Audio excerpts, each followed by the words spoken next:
अंधेरे कमरे में तुम अकेले बैठे हो। तुम्हारे हाथ में एक सर्द चाय का कप है जिसे तुम घंटों से घूर रहे हो। हवा में एक सवाल गूंज रहा है, एक ऐसा सवाल जो तुम्हारी आत्मा को कुरेद रहा है। मैंने ऐसा क्या गलत किया?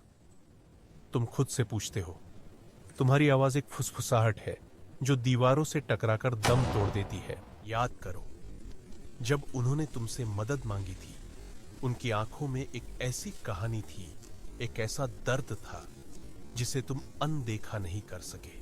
उनकी आवाज में एक दरार थी, एक टूटन थी जिसने तुम्हारे दिल को पिघला दिया। तुमने अपना हाथ आगे बढ़ाया, तुमने अपनी आत्मा का एक टुकड़ा उन्हें दे दिया।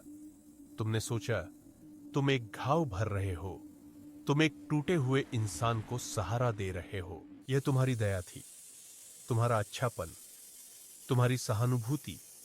और उस पल में तुम्हें लगा कि यह दुनिया की सबसे खूबसूरत चीज है। लेकिन तुम गलत थे, बहुत गलत। यह एक टेस्ट था, नार्सिसिस्ट का सहानुभूति टेस्ट। वो तुम्हारी आत्मा की गहराई नहीं देख रहे थे, वो तुम्हारी क्षमता का आकलन कर रहे थे। कितना दर्द सह सकते हो, कितनी बार माफ कर सकते हो, कितना दे सकते हो बिना कुछ वापस मांगे। यह कोई तारीफ नहीं थी, यह एक शिकारी का काम था जो अपने जाल की मजबूती की जांच कर रहा हो।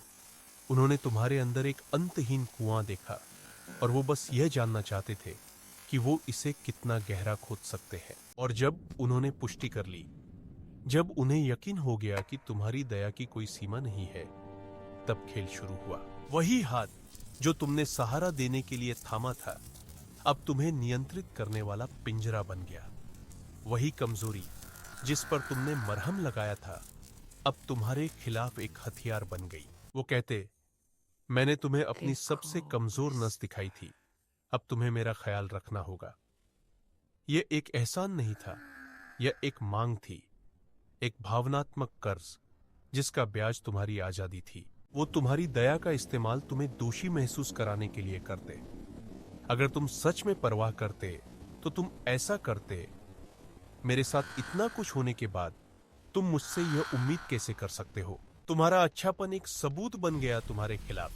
हर बार जब तुम सीमाएं बनाने की कोशिश करते, वो तुम्हारी उसी शुरुआती मदद को तुम्हारे चेहरे पर दे मारते। ये एक धीमी प्रक्रिया है, एक जड़ जो धीरे धीरे फैलता है। तुम खुद पर शक करने लगते हो, क्या मैं स्वार्थी हूं?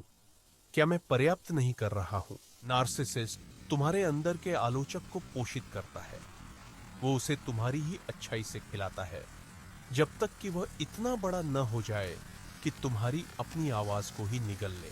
चलो एक कहानी सुनते हैं, माया की कहानी। माया एक कलाकार थी, उसकी दुनिया रंगों से भरी थी, उसकी सहानुभूति कैनवास पर उतरती थी, हर स्ट्रोक में जान डाल देती थी। फिर उसकी मुलाकात आरव से हुई। आरव एक कवि था जिसके शब्द टूटे हुए कांच की तरह थे, खूबसूरत लेकिन खतरनाक। उसने माया को अपनी टूटी हुई आत्मा की कहानी सुनाई। उसने बताया कि कैसे दुनिया ने उसकी कला को कभी नहीं समझा, कैसे वह हमेशा अकेला रहा। माया का दिल उसके लिए दुखने लगा। यह सहानुभूति टेस्ट का पहला चरण था। माया ने उसे अपने स्टूडियो में जगह दी। उसने उसकी कविताओं के लिए चित्र बनाए। उसने अपनी सारी ऊर्जा, अपना सारा रंग आरव की दुनिया को रोशन करने में लगा दिया। आरव को यह पसंद आया, उसे यह ध्यान पसंद आया, लेकिन यह काफी नहीं था। अब जब टेस्ट पास हो गया था तो नियंत्रण का समय था। उसने माया की कला की आलोचना शुरू कर दी। तुम्हारे रंग बहुत भड़कीले हैं, उनमें गहराई नहीं है। यह पेंटिंग मेरे दर्द को ठीक से नहीं दर्शाती। जब माया ने खुद के लिए समय मांगा तो उसने उसे उसकी दया याद दिलाई। मैं तुम्हारे लिए यहां आया था क्योंकि तुमने वादा किया था कि तुम समझोगी। क्या तुम भी बाकी दुनिया की तरह हो? माया का कैनवास खाली रहने लगा, उसके रंग सूख गए। उसने अपनी सहानुभूति से आरव की दुनिया तो बना दी, लेकिन इस प्रक्रिया में अपनी दुनिया को तबाह कर दिया। यह कहानी सिर्फ माया की नहीं है, यह तुम्हारी भी हो सकती है। यह उस हर इंसान की कहानी है जिसकी अच्छाई को एक हथियार की तरह इस्तेमाल किया गया है। तो अब क्या तुम अपनी सहानुभूति को एक बक्से में बंद कर दोगे? क्या तुम दुनिया पर भरोसा करना छोड़ दोगे? नहीं, ये जवाब नहीं है। ये नार्सिसिस्ट की जीत होगी। यह सच है। तुम्हारी सहानुभूति तुम्हारी कमजोरी नहीं है, ये तुम्हारी महाशक्ति है।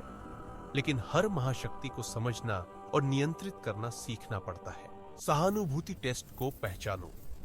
यह तब होता है जब कोई बहुत जल्दी बहुत ज्यादा अपनी कमजोरी दिखाता है, जब वो तुम्हारी दया पर एक हक जताता है। सच्चा जुड़ाव धीरे धीरे बनता है। यह आपसी भरोसे पर आधारित होता है, भावनात्मक ब्लैकमेल पर नहीं। अपनी दया को एक उपहार समझो, एक खुला निमंत्रण नहीं। तुम चुन सकते हो कि इसे किसे देना है। यह उन लोगों के लिए है जो इसका सम्मान करते हैं, उन लोगों के लिए नहीं जो इसका शोषण करते हैं। सीमाएं बनाना स्वार्थ नहीं है, यह आत्म संरक्षण है। यह कहना कि नहीं, मैं इतना ही कर सकता हूं, तुम्हारी आत्मा का कवच है। याद रखो, तुमने कुछ गलत नहीं किया, तुमने सिर्फ प्यार किया, तुमने सिर्फ परवाह की। दोष तुम्हारा नहीं, उस शिकारी का है जिसने तुम्हारे खुले दिल को एक अवसर के रूप में देखा।